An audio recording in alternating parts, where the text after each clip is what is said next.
నమస్కారం, ఇది సంగతికి స్వాగతం. పరమ పవిత్ర దేవస్థానానికి ధర్మకర్తల మండలిలో సభ్యుడు.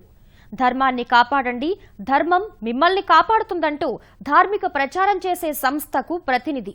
అతడి ఇంట్లో బయటపడిన అక్రమాల నోట్ల కట్టలు చూసి దేశ ప్రజానీకం సొమ్మసిల్లుతోంది.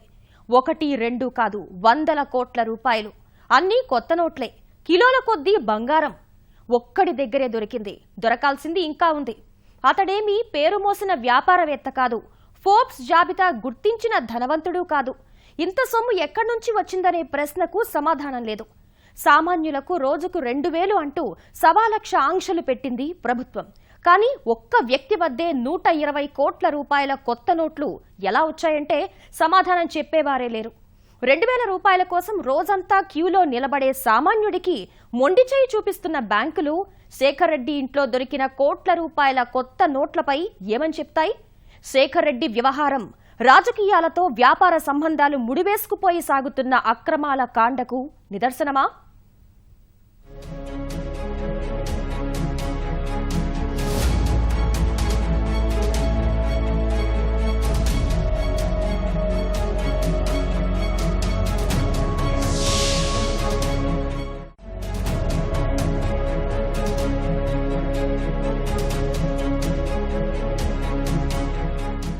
నల్లధనాన్ని అరికట్టేందుకు పెద్ద నోట్లను రద్దు చేస్తున్నామంటూ ప్రధానమంత్రి ప్రకటించిన తర్వాత కుప్పలు తెప్పలుగా నల్లధనం బయటకొస్తుందని దేశ ప్రజానీకం ఆశించింది.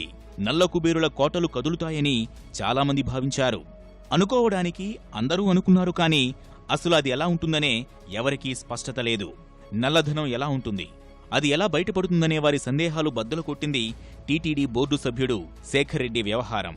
అక్రమాస్తులు ఉన్నాయనే ఆరోపణలతో శేఖర్ రెడ్డి ఇంటిపై దాడి చేసిన ఐటీ అధికారులకు అక్కడ దొరికిన సంపద చూసి కళ్లు తిరిగినంత పనైంది.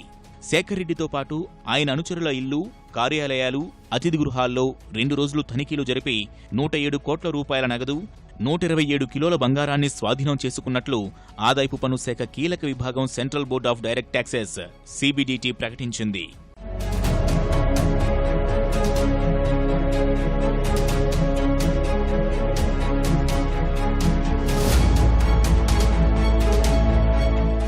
కరెన్సీ కట్టలన్నీ కొత్త నోట్లే, అన్నీ 2000 రూపాయల నోట్లే. 1 కాదు 2 కాదు, 70 కోట్ల రూపాయలకు పైగా ఉన్నాయి.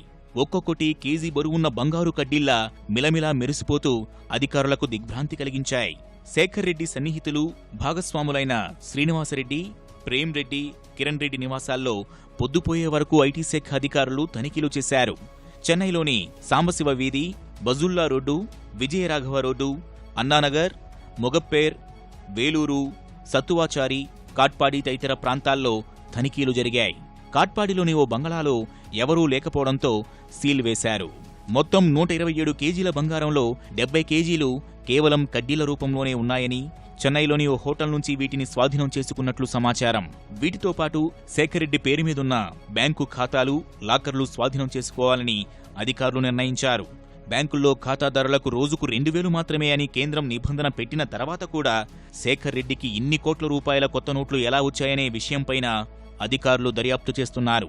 శేఖర్ రెడ్డి దగ్గర కోట్ల రూపాయల అక్రమ సంపద బయటపడ్డాక ఆయనను టీటీడీ బోర్డు నుంచి తొలగిస్తూ ఆంధ్రప్రదేశ్ ప్రభుత్వం నిర్ణయం తీసుకుంది.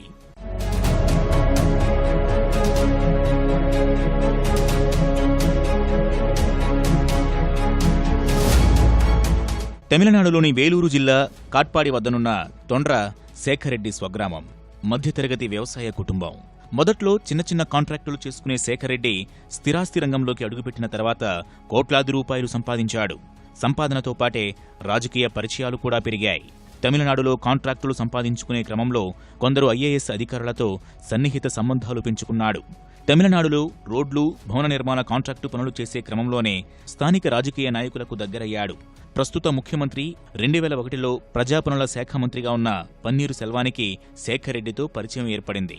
అప్పట్నుంచి శేఖర్ రెడ్డి జాతకం మారిపోయిందని, ఆ అండదండలతోనే తమిళనాడులో కాంట్రాక్టులు, ప్రాజెక్టులు సంపాదించుకుని కోట్లకు పడగలెత్తినట్లు తమిళ రాజకీయాల్లో చర్చ జరుగుతోంది. శేఖర్ రెడ్డికి Vaibhav infra private limited, JSR builders పేరిట 2 సంస్థలతో పాటు భారీగా ఇసుక ర్యాంపులు ఉన్నాయి. తమిళనాడు అంతటా ఇసుక తవ్వకాల అనుమతులు, సరఫరా ఆయన కనుసన్నల్లోనే సాగుతోంది. ప్రస్తుతం తమిళనాడులో ఈసీఆర్ రోడ్డు విస్తరణ, వీరానం చెరువు పూడికితీత పనులతో పాటు 1000 కోట్ల రూపాయలకు పైగా విలువ చేసే కాంట్రాక్టు పనులకు ఆయనే గుత్తేదారు. పన్నీర్ సెల్వంతో పాటు అన్నా డీఎంకేలోని అనేక మంది నేతలు, మంత్రులు శేఖర్ రెడ్డితో సన్నిహితంగా మసులుతున్నారని, డీఎంకేలో కూడా అనేక మంది ప్రముఖులతో సంబంధాలు ఉన్నాయని చెబుతారు.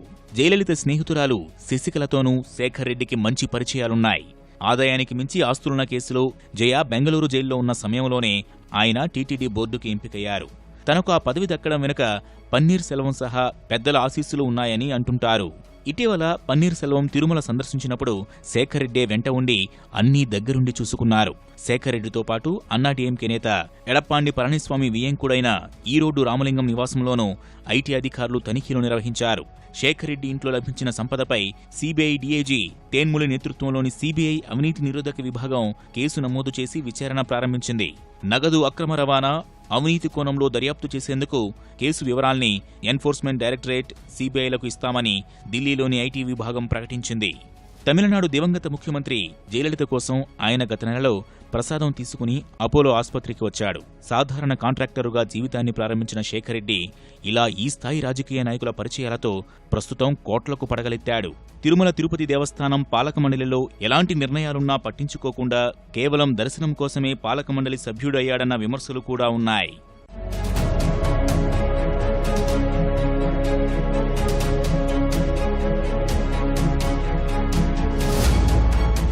శేఖర్ రెడ్డికి సామాన్య భక్తులకు ఎలాంటి నిర్ణయాలు అవసరమో ఇప్పటికీ తెలియదు. నేరుగా పాలక మండలి సమావేశానికి రావడం, కూర్చోవడం, తిరిగి వెళ్లిపోవడం అంతవరకే. అసలు ఆయన ఎందుకు సమావేశానికి వస్తారో, ఎందుకు వెళ్లిపోతారో చాలామందికి అంతుపట్టదు. ఒక్కోసారి పని ఒత్తిడి ఉందంటూ సమావేశానికే రారు. టీటీడీ పాలక మండలి సభ్యుడిగా ప్రమాణ స్వీకారం తర్వాత ఒక్కటంటే ఒక్క నిర్ణయాన్ని కూడా సమావేశంలో శేఖర్ రెడ్డి ప్రవేశపెట్టలేదంటే బోర్డులో ఎంత బాధ్యతతో వ్యవహరిస్తున్నారో తెలుసుకోవచ్చు. పాలక మండలితో తనకేం సంబంధం లేదని వ్యవహరించే సభ్యుల్లో ప్రథముడు శేఖర్ రెడ్డి అని కొందరి నుంచి ఠక్కున సమాధానం వస్తుంటుంది. పాలక మండలి సభ్యుడైనప్పటికీ టీటీడీలో పెద్దగా హడావుడి చేయకపోవడం ఆయన ప్రత్యేకత. పాలక మండలి సభ్యులకు కూడా దర్శన టికెట్ల విషయంలో కోటా ఉన్న శేఖర్ రెడ్డి తనకు కావలసినన్ని టికెట్లు తీసుకున్న సందర్భాలు ఉన్నాయి. తమిళనాడు మంత్రులతో పాటు పెద్ద పెద్ద కాంట్రాక్టర్లు, వ్యాపారులు, పారిశ్రామికవేత్తలు ఈయనతో పాటు తిరుమలలో కనిపిస్తారు. ఇక శేఖర్ రెడ్డి జారీ చేసే సిఫార్సు లేఖలకు తిరిగే ఉండదు. శేఖర్ రెడ్డి ఇంట్లో దొరికిన 2000 రూపాయల కట్టలపై అది ఏ బ్యాంకుకు సంబంధించిన నగదనే వివరాలేమీ లభించలేదు. 2 రోజుల్లో మొత్తం 127 కేజీల బంగారం దొరికిందని, దాని విలువ 36 కోట్లు ఉండవచ్చని ఐటీ అధికారులు అంచనా వేస్తున్నారు. నగదు, బంగారం కలిపితే మొత్తం సుమారు 142 కోట్ల రూపాయల విలువ ఉండవచ్చని ఐటీ విభాగం అధికారి తెలిపారు. పెద్ద నోట్ల రద్దు నిర్ణయం తర్వాత దేశవ్యాప్తంగా ఇంత భారీ మొత్తంలో నగదు పట్టుకోవడం ఇదే తొలిసారి. ఈ నగదు, బంగారాన్ని అట్టపెట్టెల్లో పెట్టి ఐటీ శాఖ ప్రధాన కార్యాలయానికి తీసుకెళ్లారు. శేఖర్ రెడ్డి కుటుంబానికి చెందిన 34 బ్యాంకు లాకర్లకు సీల్ వేశారు. వాటిని పరిశీలించాల్సి ఉందని అధికారులు చెబుతున్నారు. ఐటీ దాడుల్లో దొరికిన నగదు, బంగారం మొత్తం తనవేనని శేఖర్ రెడ్డి అధికారులకు స్పష్టం చేశారని, దర్యాప్తు కొనసాగుతోందని అధికారులు తెలిపారు. తమిళనాడు ప్రభుత్వంతో ఎలాంటి సంబంధం లేని ఆయన కారుకు సచివాలయ ఎంట్రీ పాస్ ఇవ్వడం అధికారుల్ని సైతం విస్మయపరుస్తోంది. ప్రభుత్వంలో ఆయన పలుకుబడి ఏ స్థాయిలో ఉందనే దానిపైన అధికారులు ఆరా తీస్తున్నారు. ఇటీవల జరిగిన అసెంబ్లీ ఎన్నికల్లోనూ శేఖర్ రెడ్డి అన్నా డీఎంకేకు కోట్లాది రూపాయల విరాళమిచ్చినట్లు స్థానికంగా ప్రచారం జరుగుతోంది. చివరిగా ఒక్కటే అర్థం కాని విషయం, శేఖర్ రెడ్డి ఇంట్లో లభించిన సొమ్ములో 70 కోట్ల రూపాయల్లో అన్నీ కొత్తగా వచ్చిన 2000 రూపాయల నోట్లే. వారానికి 24,000 మాత్రమే బ్యాంకు నుంచి తీసుకోవాలంటూ ప్రభుత్వం సామాన్యులకు షరతులు విధించింది. ఇవి తీసుకోవడానికి కూడా సామాన్యులు గంటల తరబడి క్యూలైన్లలో నిల్చుంటున్నారు. కొందరు సొమ్మసిల్లి పడిపోతున్నారు. అలాంటిది నెల రోజుల్లో శేఖర్ రెడ్డి ఇంట్లో 70 కోట్ల రూపాయల మేర కొత్త 2000 రూపాయల నోట్లు ఎలా వచ్చాయనే ఇప్పుడు ముందు తేలాల్సిన విషయం. డెబిట్ కార్డులెందుకు, ఆధార్ కార్డు ఉండగా అంటున్న కొత్త పరిణామాలు.